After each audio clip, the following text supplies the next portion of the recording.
नमस्कार दोस्तों, स्वागत है आप सभी का पाथफाइंडर पर। अर्मेनिया जो कि एक समय पर सोवियत यूनियन का भी हिस्सा था और रशिया का बहुत अच्छा दोस्त भी था एंड सीएसटीओ का भी मेंबर था, उसके द्वारा रशिया को एक बहुत ही मेजर झटका दिया गया है। आप लोग यहाँ पे देख पाएंगे, आज से एक दो दिन पहले खबर सामने आई है। अर्मेनिया के जो पीएम हैं मिस्टर पाशिन्यान, उन्होंने कहा Armenia can no longer rely on Russia for their military and defence needs. In fact पूरा स्टेटमेंट देखेंगे तो काफ़ी ज़्यादा शॉकिंग है, बिकॉज कहा गया है कि अर्मेनिया अब रशिया के ऊपर निर्भर नहीं कर सकता अपनी डिफेंस और मिलिट्री पार्टनर की नीड्स के लिए, बिकॉज रशिया ने बार बार अर्मेनिया को नीचे झुकाया है, बार बार अर्मेनिया को हार झेलनी पड़ी है रशिया की वजह से। एंड इन्होंने साथ में ये भी कहा है कि अब रशिया जो है वो यूनाइटेड स्टेट्स और फ्रांस के साथ अपने संबंधों को और बेटर करने की कोशिश करने वाला है। ये statement has been given by none other than the prime minister himself Mister Nikol Pashinyan, जिनकी फोटो आप यहाँ पे देख सकते हैं। इतना ही नहीं, उसके जस्ट एक दिन पहले ये भी खबर सामने आई थी कि अर्मेनिया के द्वारा जो इंटरनेशनल क्रिमिनल कोर्ट है उसको भी ज्वाइन कर लिया गया है, जिसका मतलब बेसिकली ये है कि अब चूंकि इंटरनेशनल क्रिमिनल कोर्ट में पुतिन के खिलाफ केस चल रहा है, तो इसका मतलब यह है कि अगर व्लादिमीर पुतिन अर्मेनिया में जाते हैं, एंट्री भी करते हैं, तो वहां पर अर्मेनिया बाध्य है उनको अरेस्ट करना पड़ेगा। ये दोनों ही डेवलपमेंट्स हमें पिछले 2-3 दिनों में देखने को मिली हैं। बात करेंगे कि एग्जैक्टली क्या वजह है कि अर्मेनिया के द्वारा ये कहा गया है, बिकॉज अभी तक ऑलमोस्ट 95 to 97% ऑफ जो बजट नीड्स हैं अर्मेनिया की, they were being fulfilled by none other than Russia. और ये बहुत ही बड़ा स्टेटमेंट है जो कि यहाँ पे दिया गया है। बात करेंगे पूरी डेवलपमेंट के बारे में, रीजंस क्या हैं और इसमें इंडिया का क्या एंगल है, उसको भी समझने का प्रयास किया जाएगा। ये शुरू करते हैं दोस्तों मेरे साथ। मेरा नाम है अनिरुद्ध। यदि आप लोग हमें फॉलो करना चाहते हैं, हमारे लेक्चर्स के अपडेट्स को प्राप्त करना चाहते हैं, तो यहाँ पर दिए गए टेलीग्राम चैनल के माध्यम से कर सकते हैं। दोस्तों अपने कैलेंडर्स को मार्क करना ना भूलिएगा। 6 फरवरी को यानी कि परसों हम लोग आपके लिए आयोजित कर रहे हैं इंडिया का सबसे बड़ा UPSC seminar with India top educators and various IAS IPS officers, जिसमें आपको स्कॉलरशिप अपॉर्चुनिटीज और कई सारे फ्री इनाम जीतने का मौका भी मिलेगा। इसमें आपको अगर आना है तो ये वाले क्यूआर कोड को स्कैन कीजिए और इसमें आप लोग एंट्री ले सकते हैं। Completely free of cost entry आपके लिए यहाँ पर करवाई गई है। ऑल राइट, सो जैसा कि मैंने आपको स्टेटमेंट बताया, ये स्टेटमेंट दिया गया है कि अर्मेनिया अब रशिया के ऊपर निर्भर नहीं करेगा अपनी रक्षा और सैन्य जो ज़रूरतें हैं उनके लिए, और वो बल्कि अब यूएसए और फ्रांस के साथ अपने संबंधों को बेटर करने का प्रयास करने वाला है। अर्मेनिया की अगर हम लोग लोकेशन देखें तो मैप पे अर्मेनिया यहाँ पर देखने को मिलता है। अर्मेनिया का डायरेक्टली बॉर्डर जो है वो रशिया के साथ हमें देखने को नहीं मिलता है। अर्मेनिया का बॉर्डर इधर अजरबैजान के साथ, इधर टर्की, इधर जॉर्जिया और नीचे आपको जो है ईरान के साथ भी इसका बॉर्डर देखने को मिल जाता है। बाय द वे ये वाला भी जो इलाका है ये भी अजरबैजान की ही टेरिटरी में फॉल करता है।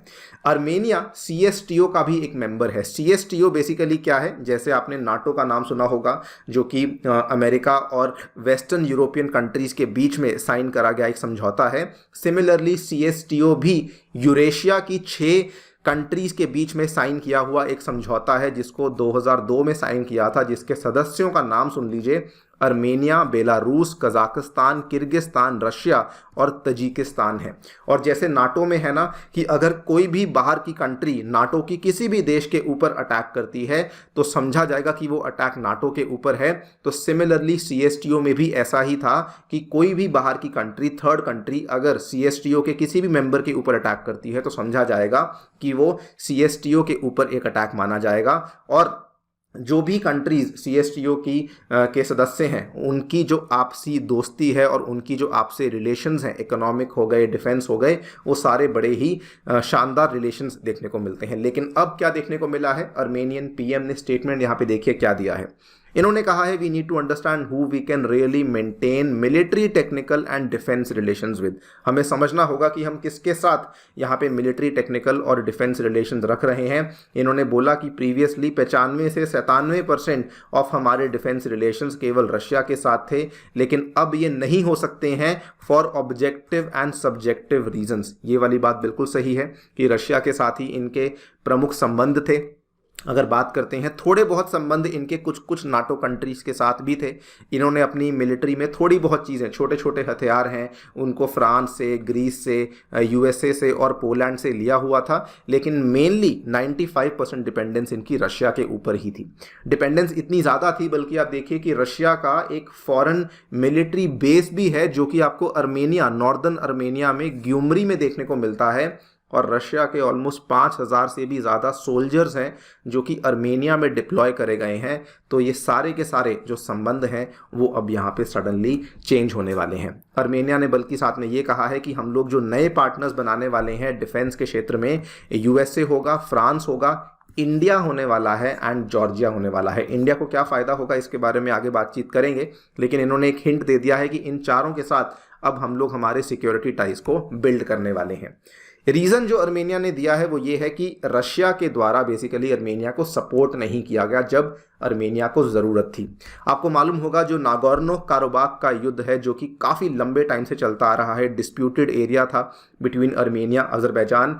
क्लेम इस एरिया के ऊपर अज़रबैजान करता है, लेकिन रियलिटी ये थी कि इसमें मैक्सिमम जो लोग रहते थे वो अर्मेनियन एथनिसिटी के लोग यहाँ पर रहते थे। और ये वाला जब भी युद्ध हुआ है मैक्सिमम टाइम्स अज़रबैजान को ही यहाँ पर इस युद्ध में जीत देखने को मिली है। और अर्मेनिया का ये कहना है कि जितनी बार भी हम हारे हैं वो इसीलिए हारे हैं बिकॉज रशिया के द्वारा हमें प्रॉपर जो मिलिट्री और वेपन्स की सपोर्ट है वो नहीं दी गई, जिसका परिणाम ये हुआ कि वहाँ पे रहने वाले जो अर्मेनियंस थे उनको मजबूरी में अपनी उस जगह को छोड़ना पड़ा और हमें वहाँ पे हार देखनी पड़ी।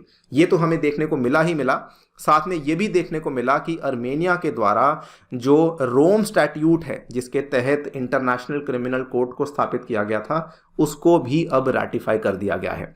देखिए, अर्मेनिया ने रोम स्टैट्यूट को साइन तो 1999 में ही कर दिया था, लेकिन रैटिफाई नहीं किया था बिकॉज इनके जो खुद के कॉन्स्टिट्यूशन के साथ कुछ इनकी कॉन्ट्रडिक्शंस चल रही थी।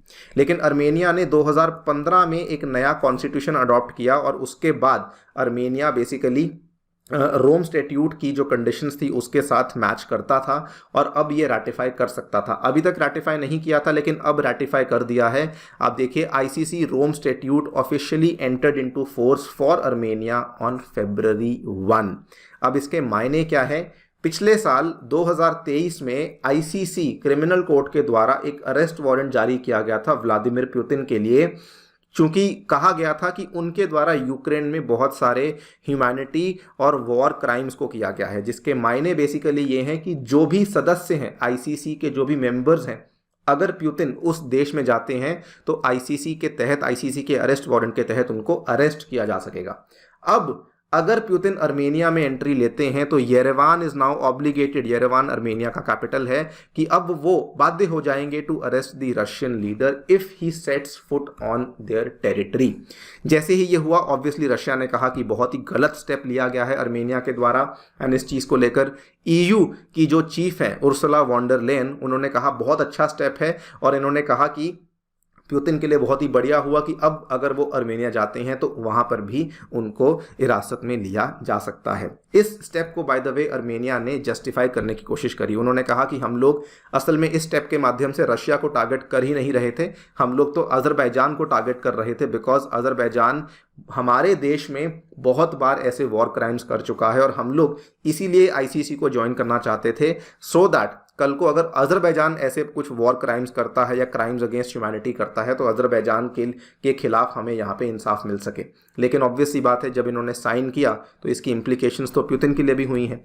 सो नेवरदलेस जो भी यहाँ पे देखने को मिला, अल्टीमेटली जो इनके रिलेशनशिप है रशिया के साथ वो तो खराब हुई ही हुई है। और अगर आप पहली वाली खबर को इसके साथ जोड़ दें कि अर्मेनिया जो है वो अब रशिया से मिलिट्री और डिफेंस नीड्स के लिए निर्भर नहीं रहने वाला है, तो दोनों को अगर आप देखेंगे तो ये क्लियर है कि रशिया और अर्मेनिया के जो रिलेशनशिप है उसमें बहुत बड़ी अब एक क्रैक हमें देखने को मिलने वाला है। भारत को इसमें क्या फ़ायदा होगा?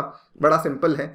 2022 से ही भारत के द्वारा अर्मेनिया को वेपन्स एक्सपोर्ट करने शुरू कर दिए गए थे। अगर आपको 2022 की खबर याद होगी तो इंडिया के द्वारा जो हमारा Pinaka multi barrel rocket missile है उनको एक्सपोर्ट किया गया था, जिससे कि अर्मेनिया बहुत खुश था। और वो भी उन्होंने इसीलिए मंगवाया था बिकॉज उनको मदद चाहिए थी नागोर्नो कारोबाक वाले युद्ध के लिए। और पिछले साल की बात है, ये भी निश्चित कर दिया गया है कि इंडिया जो है वो आकाश मिसाइल्स को अर्मेनिया को एक्सपोर्ट करने वाला है। 6,000 करोड़ रुपए की डील हुई है विद भारत डायनेमिक्स लिमिटेड। और ये भी अगेन अगर देखिए रशिया के साथ वो अपनी वेपन्स के इंपोर्ट को कम करेंगे तो ऑब्वियसली कहीं ना कहीं से उनको वेपन्स चाहिए। इंडिया से वो ऑलरेडी मंगवा ही रहे हैं, इंडिया के वेपन्स में ट्रस्ट भी कर रहे हैं, तो कहीं ना कहीं भारत को फ़ायदा, कहीं ना कहीं क्या फॉर श्योर भारत को फ़ायदा होगा आगे आने वाले टाइम में। इंडिया का जो डिफेंस का एक्सपोर्ट है वो अर्मेनिया को और भी ज़्यादा बढ़ सकता है। आपकी दोस्तों इस पूरी चीज़ को लेकर क्या राय है हमें डेफिनेटली बताएं कमेंट सेक्शन में। Before I and the session बताना चाहूँगा कि हमारे करोलबाग और मुखर्जी नगर नई दिल्ली में नए सेंटर्स आ चुके हैं, ऑफलाइन सेंटर्स, जहां पर जाकर के आप अपनी तैयारी शुरू कर सकते हैं। 2025 और 2026 के बैचेस यहां पर ऑलरेडी लाइव हो चुके हैं और इवन प्रयागराज उत्तर प्रदेश में भी हमारे बैचेस आ चुके हैं। प्लस वहां पे यूपी पीसीएस का बैच भी अवेलेबल करवाया गया है। अगर आप उसमें इंटरेस्टेड हैं, किसी भी बैच में एनरोल करना है तो नीचे दिए गए बिटली लिंक पे क्लिक कीजिए, डिस्क्रिप्शन में लिंक दिया गया है, छोटा सा लिंक है, अपनी जानकारी भरिए, मेरा कोड भरिए और हमारी टीम आपको रीच आउट कर लेगी। Thank you so much for listening, stay tuned and stay safe.